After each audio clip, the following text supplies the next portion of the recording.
Welcome to How to Navigate the Game's New Normal.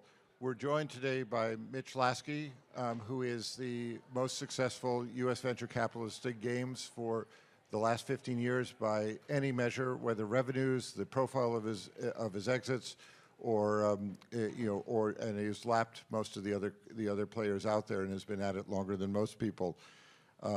Mitch had asked actually that he be introduced as either a struggling podcaster or an opinionated asshole. In the survey Both are true. In the survey that you take at the end, we will ask you about the asshole. We will ask you to keep your opinion to yourself. I'm Eric Goldberg. I'm president and co-founder of Playable Worlds. My more modest nine-figure investments include Playdom, PlaySpan, and Pixelberry. When I was discussing with Raf Koster to start Playable Worlds, yes, it was convincing that he had put together the first MMO to draw $1 billion. But when he said Playable Worlds, and I said P's work really well for me, that was the clincher that brought me on. I've been, for those of you, I see several of you who've been here been with some of my sessions over the last 20, 30 years. Generally, I prognosticate. I was the guy who did the first online games session at the GDC when people knew that games that required wires out of a computer would not work. Then mobile, because then people knew that screens were entirely too small, and that's where Mitch and I connected, and Mitch proved that maybe screens were not too small to play games. Then social games, and more recently VR and crypto, which I was a bit down on. Bing Gordon said yesterday that the best-known forecasters are the people who get 50% of their projections right and boost the signal by 10 times on the ones they do get right. So I have to be invited now 9 times by Dean, Kathy, and Gina to be able to fulfill that. Anyway. We are covering a couple of things. Recently, you've seen an article by Owen Mahoney, who spoke with Mitch yesterday, saying that the Western AAA game publishers are broken, and he named names. Then Mitch decided to follow up by saying that many Western venture-backed game companies are broken, and also named names. Then further, since he wanted to top Owen, he said that number of the U.S. games venture firms were broken, but out of professional courtesy, he did not name some of the names that were out there. More recently, going back a little bit, I pointed out last year at the London Games Conference that the bottom 3 quintiles of gamers were getting clobbered by inflation and various other factors and could not spend as much money, and quoted a senior executive as saying, "The bastards are wasting their money on gasoline and food rather than spending on games." And unfortunately, it's now up to the top 4 quintiles, which is a real issue that the industry is facing. However, I did not name the roughly 2 billion names that were responsible for the reduced revenues. The conference wouldn't allow me the time. So, in this session, we are going to discuss, we are going to give you some of the highlights of the game's new normal, including the ones that may not be obvious. We will then describe ways out of the box, routes to be able to succeed given this new normal. We will then discuss the venture ecosystem, and also end with some further ways out of the box, the sectors in which to play. All right, so let's look at the game's new normal. We now look very much like the grocery business with better margins. The top spots on the game bestseller charts do not change for the most part, whether it be PC hardcore games, where Call of Duty is Coke, to Battlefront's Pepsi, or mobile, where Candy Crush Saga and let's say Clash of Clans occupies a similar role. In any event, with that as a frame, Mitch, you want to discuss some of the highlights that this audience should know? Sure, that's a bit open-ended, but we could get started on talking about sort of the macro in the business, and I think that's the most important thing to think about when you're trying to think about kind of how to navigate the new normal. And I think it all comes back to growth and the absence of growth, right? We've just come out of a period in the pandemic where we saw this bubble. People were kind of confined to their homes. And it coincided with this period of historically low interest rates where capital was really cheap. So you had this weird phenomenon where there was an enormous appetite for the kind of content that we make, for people stuck in their houses with nothing better to do, and at the same time, this insane amount of cheap money that had flowed into a variety of new funds who were kind of buoyed by the success of their predecessors, Bing Gordon and and the index team over in Europe, who's done probably better than me, I would say. If you really look at absolute returns, they're probably the best. I said North America for that reason. Yeah. So you had this kind of conjunction of world historical forces that were kind of happening at the same time, and it resulted in a funding for startup studios that was unprecedented in the history of the video game business. And I think we're now kind of coming out of that period into a period of sobriety, and a lot of those investments, and it was sort of the subject of the episode that Eric was referencing earlier on in my podcast, coming out of that period, a lot of those studios that got funded, and in my opinion, overfunded, are now facing a very, very choppy market for distributing and selling their product. And a lot of them appear to be dramatically underperforming their expectations. And that, combined with the fact that it's much harder now for these gaming funds to raise new funds to invest in video gaming, is resulting in, I think, a real contraction in the availability of new starts. And so that's just something that you have to think about, I think, as entrepreneurs approaching venture capitalists. The $30 to $100 million ask for a AAA game studio, which was not uncommon over the last few years, now looks toxic to people on my side of the table, right? We're like, oh, come on, like you're at, trying to get a studio funded at that level is like, it's you're having to thread a needle that is increasingly shrinking in size. But I think the other end of the spectrum, there's an enormous amount of excitement and opportunity to do things cheaper, to utilize some of the new technologies, particularly artificial intelligence. I think venture capitalists are creatures of fashion. Everyone thinks venture capitalists are like, oh, they're long-term investors, they're in it for 10 years. It's like, it's bullshit. The venture capitalists are really short-term thinkers and very fashion-driven. And so the fashion of the moment is artificial intelligence. And I think, again, something to keep in mind, that you're gonna get a lot more attention for your project if it looks like it's fundamentally in line with a technology that people believe is associated with growth as opposed to not. Unfortunately, virtual reality hasn't really come out of its torpor. Crypto is kind of off and on, despite the tailwind that we're getting from the new administration for some of the major cryptocurrencies. Most of the game-specific ones that I'm familiar with are sort of DOA. So let's go into some of the stuff. I mean, right now there's also, you lived through 2002 and you lived through 2009, which were the last two big crashes. And you were polite in saying that there's now a period of sobriety. We're still dealing with a hangover from the enormous amounts of capital that were put in before, which the VCs are all cleaning up, and the companies are all cleaning up, especially for the ones who are overfunded. So do we have to wait for a bunch of people to die off, or what do we have to do to navigate that? It took in the 2000. Let's use 2000 as a good recent example. So you had the wipeout of the .com investment, and a lot of really stupid investments that had been made in .com, gardenhoses.com or whatever. The things that were getting greenlit during that era were absurd. I worked at a business incubator here in Los Angeles that was doing those deals, right? Because it was so easy to get follow-on capital for anything that had a .com associated with it in 1998, 1999. And then all of a sudden that all went away. And I did a startup starting in 2000 to make mobile games.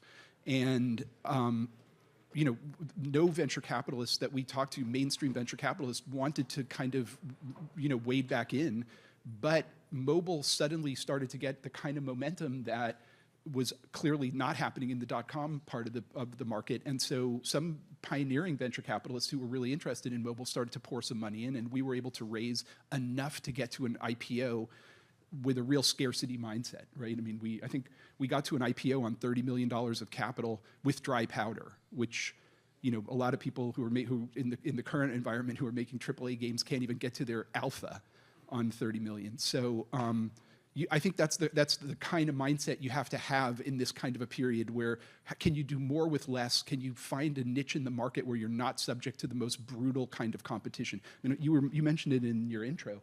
I took a look at the charts before this talk. Since 2005 on the packaged goods side, right? So this doesn't include direct Steam sales, but on the packaged goods side, there have only been 3 new titles that are not sequels or brands that have entered the market in the last 5 years that have entered the top 15. Yeah, And because by the way, 2 of the 3 of them come from console first party. right. So So good fucking luck.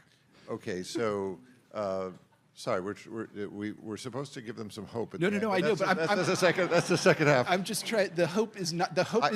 Don't. And again, no. it's like the hope. I'm only reacting to this because I get triggered by like entrepreneurs. I had a guy come in 6 weeks ago and ask me for a $200 million Series A to make a AAA multiplayer online game, and I honestly, I almost was speechless. I was just sitting across the table like, are you serious? Like, come on. All right, Mitch. In the second half, you have to deliver on some hopeful things. All right. That's the only thing they have to do. Luckily, we've worked out what those might be. So, we're here to discourage people from leaving because they're just No. depressed and have to go see their therapist Fair or enough. something like that.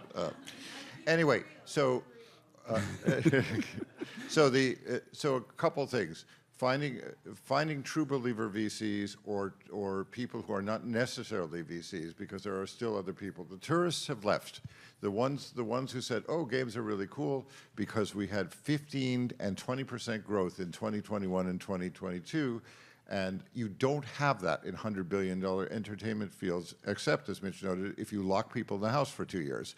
And if you look at when our growth dived to actually negative 4.5% in the December 2022, and it's been pretty much around low single digits. It was when we let people out of the house and they had other things to be able to do.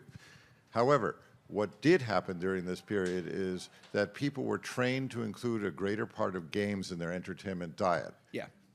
No, I think that's right. I think, and look, every generation, as you look at the kind of the pyramid of cohorts, I guess, is that the way you would say that? Yes. They're pyramids for the purpose. Keep going. But, you know, I'm 63. I don't know how old you are, but I assume you're about as old as I am. I'm a year older, so you have to respect your elders. So I was a kid when you had to go to arcades, right? And you know, the Magnavox Odyssey was like a really cool thing. And you know, my kids have grown up just inundated in gaming, and I think we just have to understand that like the ubiquity of gaming on a global basis, from both you know, how widespread it is, how broad it is in terms of gender. It's like, you know, I have 2 daughters. They play games more than I do.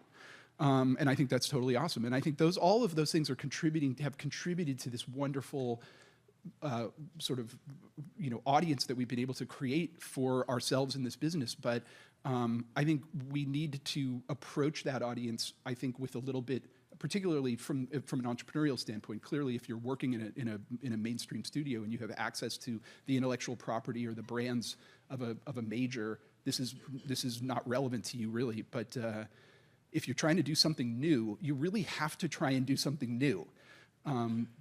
Just making another tactical shooter in this era is madness. It's like, you know, it's just not, you're not going to find an audience for it when you're competing with some of the most well-capitalized products in all of entertainment.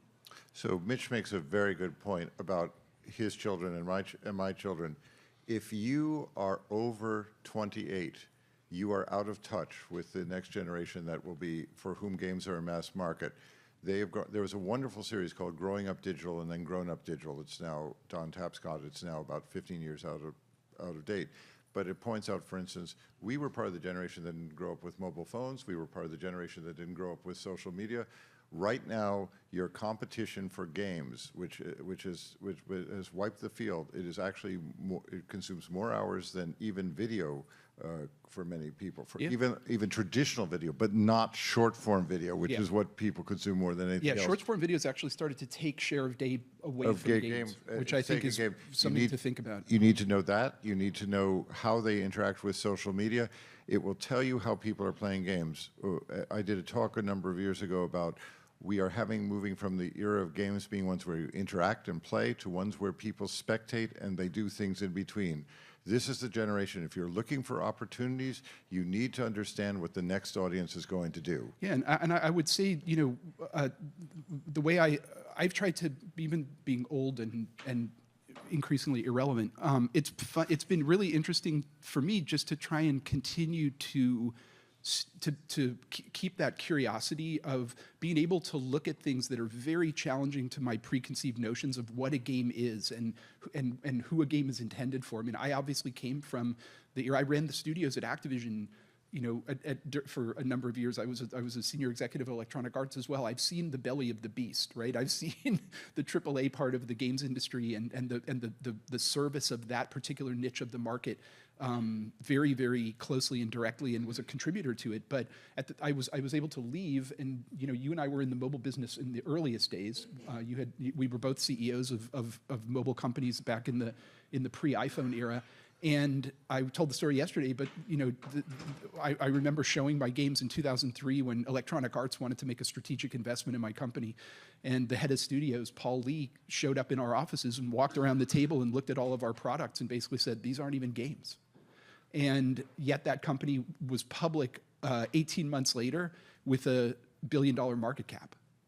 And the idea that somebody could have such blinders on that they couldn't even see what was right in front of them, that what was happening on the ground. And so I would encourage, you know, again, don't wear those. I do my best to try to sort of, you know, defog my glasses as much as I possibly can to try and see what's happening in the moment as clearly as I possibly can. And it's difficult to do because we all have real preconceived notions about what a game is and what a good game is.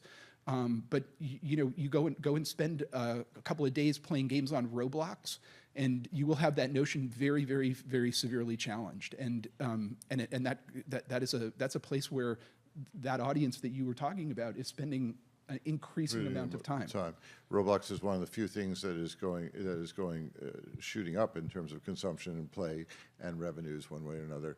It's important to understand that, you know, Mitch talks about ones who people who just reject it, but we run across. I've always been someone who's been on, in terms of games media, on the cutting edge, which means I get sharp objects and I bleed a lot.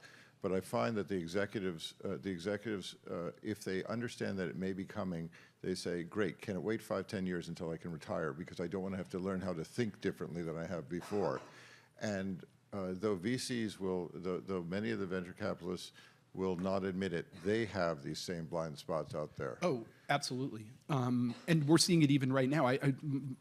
My partners at Benchmark on the enterprise software side, which is not largely relevant to us, but they're making the transition now from sort of software as a service models and you know, they have, which is a real ideology, the whole SaaS world, to this new AI-driven, these new AI-driven software and services companies, and it's a paradigm shift that's as challenging to them as mobile was to us, or you know, it's just remarkable to see them struggle with it, and it's really interesting to see the companies that are succeeding are the ones that basically are throwing all the old models out and are just starting from first principles and are experimenting and are not, they're saying yes to things that most people would say no to. And I think that I find a lot of hope and optimism in that, in the ability of the entrepreneurial community to just embrace these new tools and to kind of seek outcomes that don't look like the kinds of outcomes that drove previous generations of growth.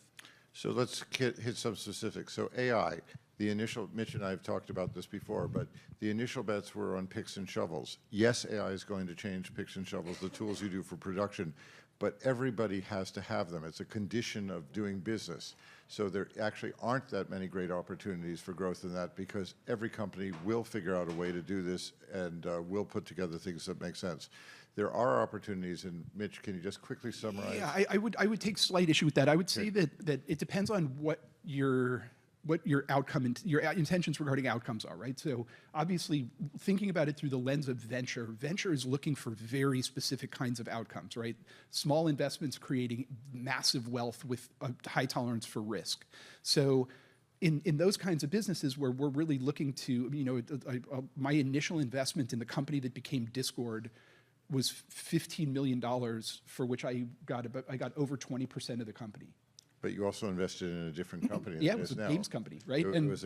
We pivoted. We've been at it for 10 years. The company is likely to go public in the near future at a valuation which is, I don't know, 25 or 30 times what initially is. That's like a venture. So Mitch can't say this, but on the private market, you can get around $7 billion valuation for this company. Right, for a company that I probably invested in at a blended valuation of 30 or 40 million, right? So regardless, that's what that's venture nirvana.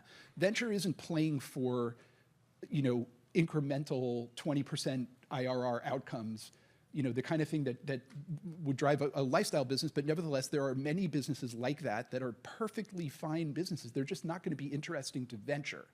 You're going to have to figure out ways to bootstrap it. You're going to have to figure out ways to finance it in different ways, because you're not going to be able to go to a venture capitalist and say, hey, you know what, we're building this tool that's going to make a particular aspect of video game production and development 20%, 30%, 50% cheaper. Unless you can show that it's going to be adopted by everyone in the video game, because the video game business production really in economic terms isn't that big. And so achieving that and even getting paid as a percentage of the savings, as some companies used to do back in the marketing optimization days, early days of some of the marketing tools that the mobile games companies relied on to do some of their dark arts.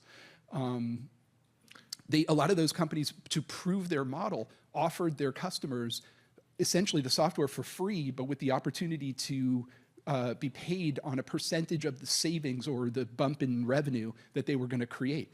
And that was good as a way to start, but you're never going to get to those the kinds of outcomes that are going to be interesting to the investor community that I represent. With those kinds of models. So let's go and knock some things off. So a lot of people are excited because there's going to be 30% of margin come back with the Apple thing being knocked out.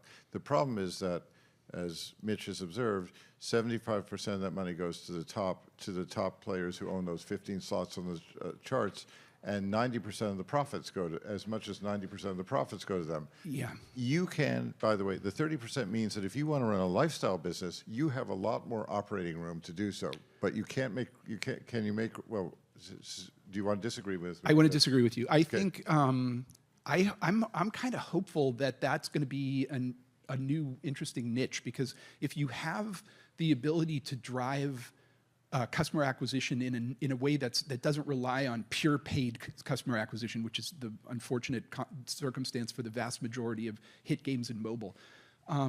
If you have some kind of virality, some kind of opportunity to attract customers in a non-traditional way, building your own store, even if it's a boutique, even if it's just for a single product or a small collection of products, could actually be a viable path to market. Oh, well, so there's a huge opportunity in sideloading world, because you've got to figure out a whole way to distribute. Yeah. That's different. What I'm just saying is, if you just build your company saying, I want to do my first-person shooter and I've got a 30% margin, it's not going to work. No, true.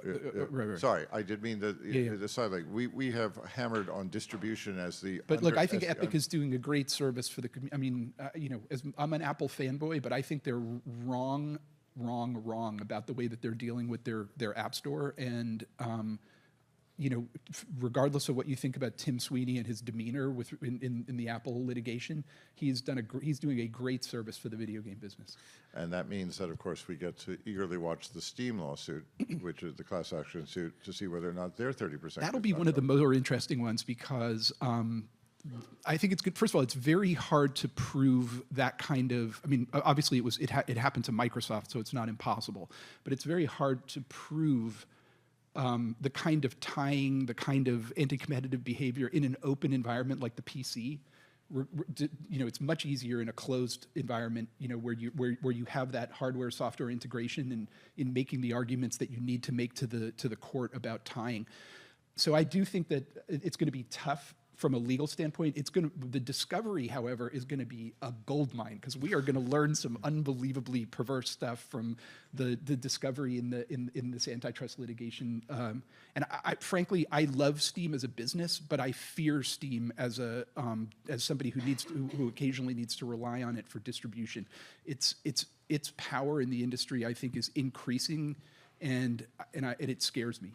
So actually, if you want to, since we're not going to go into legal opinions over here, actually you might want to talk to the longest-serving games lawyer, Mark Stevens, who is in the audience and who took EA public. So he has some experience with this field. By the way, I want to just back on Steam. I was just looking at the Matthew Ball data from his deck that he put out earlier this year. Of the 18,000 games that launched on Steam in 2024, 78% of them failed to generate more than $5,000 worth of revenue. And so it's wonderful for Steam. So there were 18,000 games that were launched on Steam last year.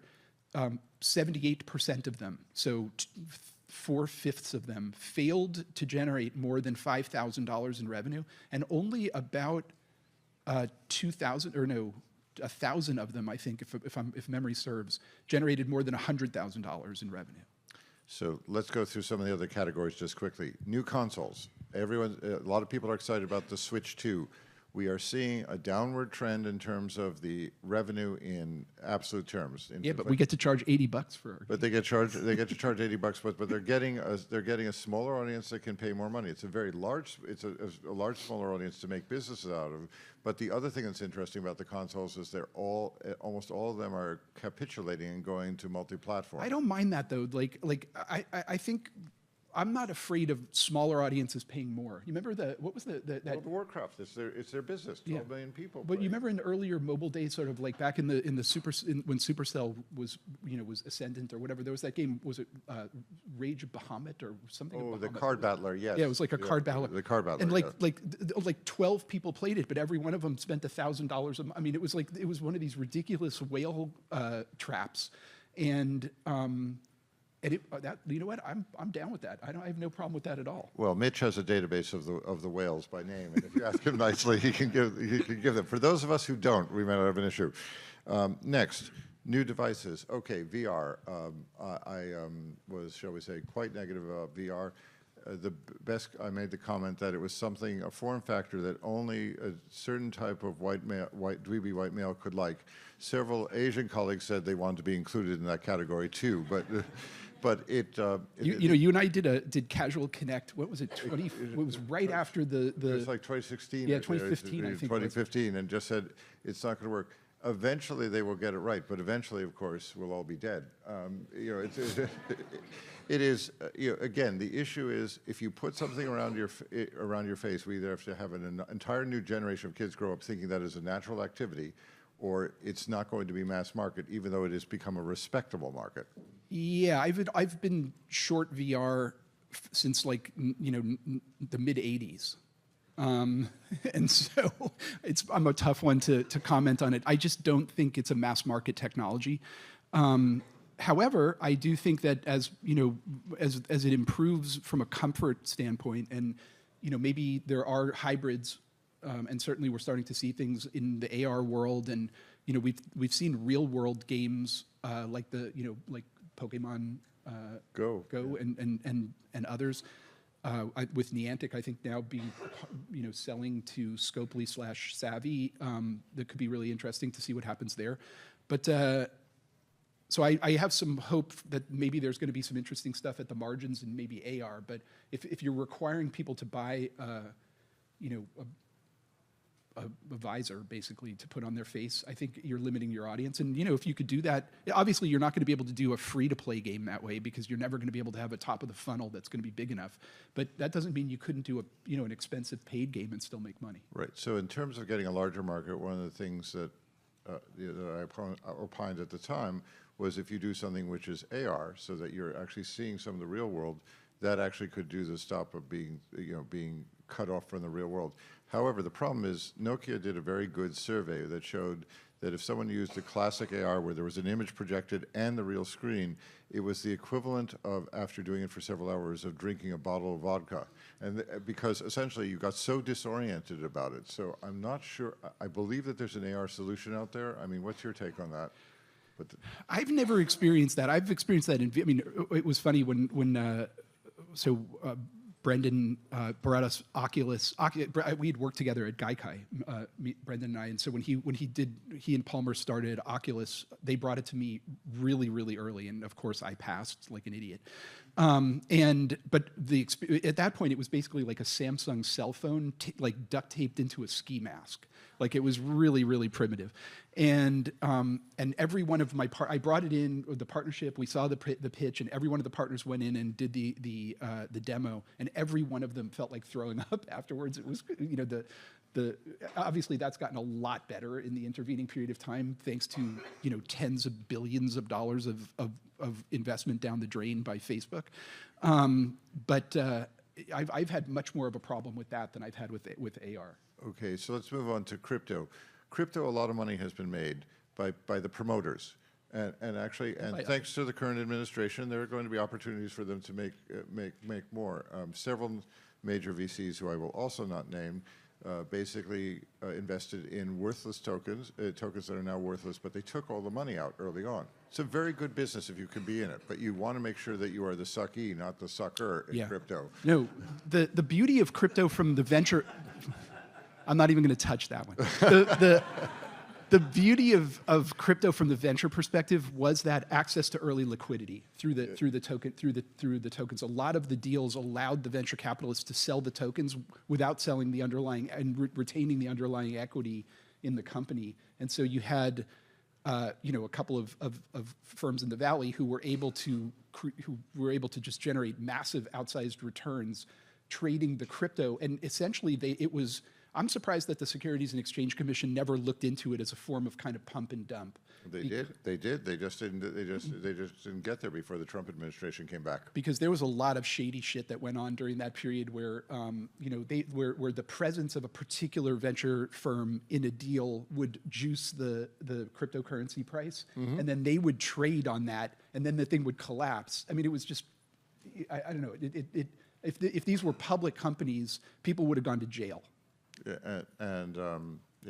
So now that we've established that venture capitalists are about money and not love, let's talk about that. Yeah, Let's talk about the game. Let's talk about the game VC ecosystem. So look, what have we seen? We've seen also Axie Infinity, right, which worked for a brief period of time. Sure. Which I still own some of the AXS currency. God knows why. That's now it's down almost like 90% from where I bought it. You have Gala out there who used their cryptocurrency essentially as a Kickstarter. Yes. You see the Shrapnel title up in Seattle, kind of a similar thing. That one ended up in some weird litigation. It's possible. I just think it's, you know, it's very dicey. We have this thing that we talk about. We call it the 2 crime rule, where it's like it's basically like it's, you know, you could kind of get away with a crime, not a serious crime, but like minor crimes. But the way people tend to get caught is they commit multiple crimes, right? They rob a liquor store and then they drive with expired tags, and they get pulled over for the expired tags and discovered for the robbery. And the same thing holds true in a lot of these venture-backed companies, which is instead of taking one controllable or at least semi-predictable risk, they start to take multiple risks. They start to take, you know, they want to invent a new genre, and they want to finance it in a weird way, and they want to go to market in a unique way, and they want to reinvent corporate finance, and they want to create the love machine. This happened in one of in Linden Lab that did Second Life. They wanted to reinvent HR. Inside of their company, and it's like, no, chill. Just like take the one big risk and focus on that. And I think when you start to add crypto into a game situation, you've already got the customer acceptance risk associated with the game. Like, it's hard enough to sell a game to people, let alone trying to like manage a cryptocurrency at the same time. I think again, I have not seen it work at scale. Right. So, by the way, Shirley, we will leave the room, and you'll be able to rebut us to the next audience about this. So, to give a slight pause about, by the way, the example of what Mitch was talking about, multiple crimes, was of course FTX, which went through that particular cycle. Let's end on a positive note. for any new technology, not just crypto, you have to say, what does this technology do that can't be done with another technology? And the second part, which people often miss, is do gamers want it? And people miss that second question a lot of the time. Yeah, I would end on a different kind of positive. I would say that if I were a young entrepreneur again, looking at the video game business, and frankly, this is kind of how I looked at it when I was a middle-aged entrepreneur looking at the video game business 20 years ago, 25 years ago.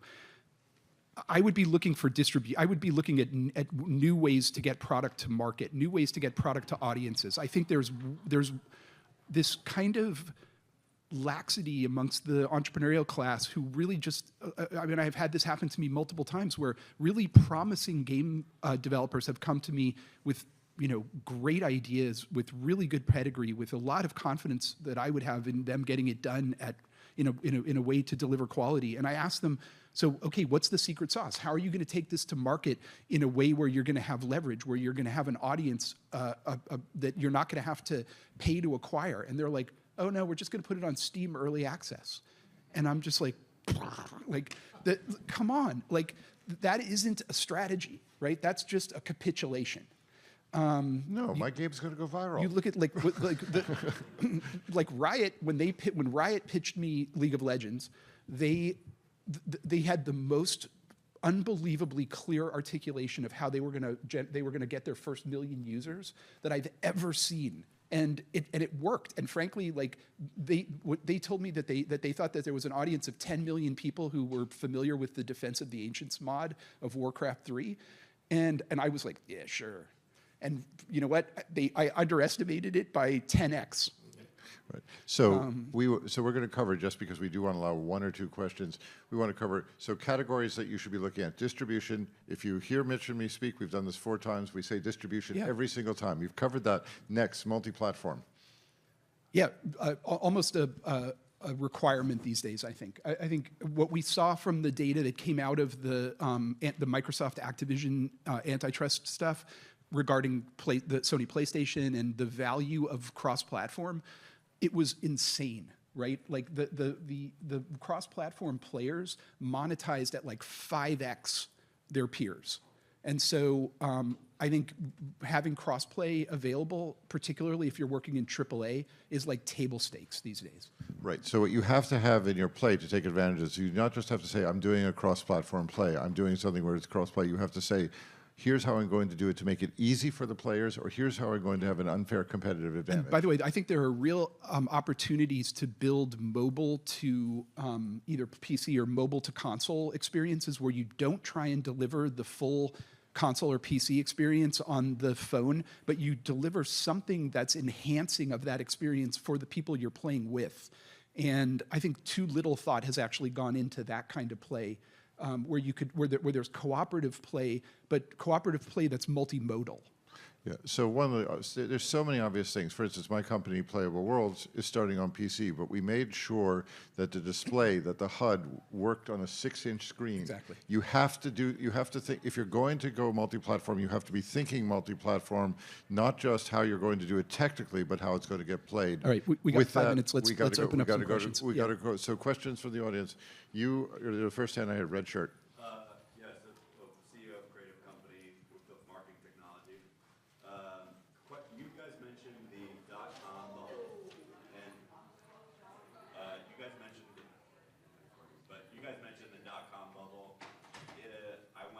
We're exploring with Fundraise. I've seen a ton of AI companies. Do you think there's like an AI bubble coming, or like what's the? Yeah, I mean, I think Let me just repeat the question in case people didn't hear. Are we in an AI bubble? Are we in an AI? Is an AI bubble coming? Go ahead. No, we're in an AI bubble, right? It's like I think I mentioned yesterday, like 9 out of the last 10 deals that my former firm Benchmark has greenlit recently have been pure play AI companies, and because that's the only thing that everybody's focusing on currently in the Valley. It's really sort of squeeze the life out of everything else, and so I think you just have to take that into account when you're pitching venture capitalists that it's just going to be a much more difficult process getting something that doesn't fundamentally involve artificial intelligence in front of them right now. So yesterday, Mitch's panel said that they were going to see AI is going to increase the field by 3x. In other words, That was from two- Bing's. That was Bing's. That was being, so, Yeah. okay, so you don't have to say that. So it's 180 to 540 billion. You do that, the bubble works. If you don't do that, the issue is who's going to be the losers, because it's going to be some of you. Next question. Over here, orange cap. I'll just shout it out. Hi, I'm Jess, CEO, co-founder of Wicked Sing Studios. And so we are innovating on distribution, and we're using brands to do it. Yeah. I haven't heard a lot of talk about, like, gaming community tends to be kind of like in a sector. Like, what about mobilizing with the other brands? Like, how do you mobilize and the intersection between all the other brands and corporations with the gaming sector? It's an interesting question. So I think it's typically moved the other way, where people have tried to use the brands essentially as in-game advertising or whatever as a monetization strategy. But I actually think potentially trying to leverage the audience, the brand audiences in a way that sort of gives you customer acquisition leverage for your games is a clever idea. And I think I haven't actually seen it work before. I haven't seen anyone really try it. And if you could do it and still preserve some of your economics and not make it, and make it feel organic as opposed to just bolt it on, like, Buick ads or Buick as a go-to-market partner for, Balatro. I mean, it just doesn't, that doesn't really make sense to me. But if you could figure out a way to make it organic, I think it's very clever. Well, actually, I'll go further. If you can do it, the people you have to sell to don't care as long as you're effective. In other words, they spend literally over hundreds of billions a year. So if you can figure out how to make it effective, reach the gamer audiences and have measurable results, actually not even that measurable results, because David Ogilvy famously said, we only know that 50% of the advertising is effective. We just don't know which 50%. They're willing to wait. They're willing to waste money as long as you get some results. Do we have time for one more question? Okay, in the back. You mentioned earlier that historically, in the last 5 years, looking at like tens of millions of dollars investments for like $1 billion return. I'm assuming like $1 billion return on tens of millions of dollars. Yeah, I mean, 5 to 10x is kind of what we pretend that that we're looking for. But you're thinking that investments are going to be smaller now that AI is helping scale. Are you still looking at 5 to 10x of the initial investment, or are you looking at 5 to 10x of what the current investment would be? No, of the current investment. Okay. Yeah. So, but again, the main money is put in early. But I think it's a great point, and I want to make this as just a closing point because I know we're getting kicked off the stage, and I apologize. But that's the problem with coming in to ask for 50 mil, which is me in the venture chair is like, is this a $500 million outcome potentially? Not $500 million total outcome, but $500 million back on my 50. Right? Which means if I only own 15, 20% of the company, that's got to be a multi-billion-dollar outcome. And the willingness of the venture, particularly the game-specific venture funds, to just slide on that requirement and to be like, oh yeah, we'll see how it turns out. It's like a lot of times they were investing at valuations that exceeded what the likely terminal value of the company was in a liquidity event. And so I think that's where the business got upside down, and a lot of the fact that people have withdrawn from the industry is a result of precisely that. So thank you for asking that question. I would like to give Mitch credit for having promised to be opinionated and delivered. I tried to measure up to him. I hope any defects that were done by the value of his opinions. Thank you all for coming. Thank you. Mitch.